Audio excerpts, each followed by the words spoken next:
Hello guys, in this tutorial you will learn how you can unarchive chats in ChatGPT. For example, if you accidentally archived a chat or hid it and now you would like to unhide it and make it listed again here in your list of chats and conversations on your home screen on ChatGPT. So let me show you how to do it and guide you through it.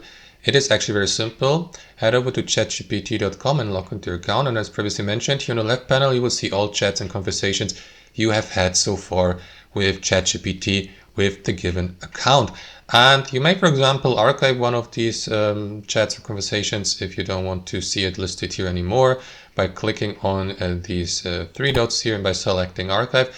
Now, if you did this accidentally and would like to unarchive such a chat, guys, simply click into your username in the bottom left corner, head over to settings, and here inside your account settings, switch to data control here on the left panel.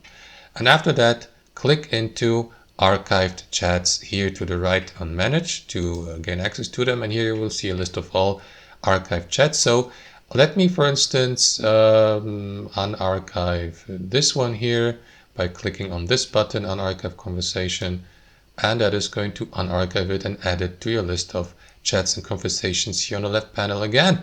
And that's how it works, guys. Thanks for watching, and I'll see you next time.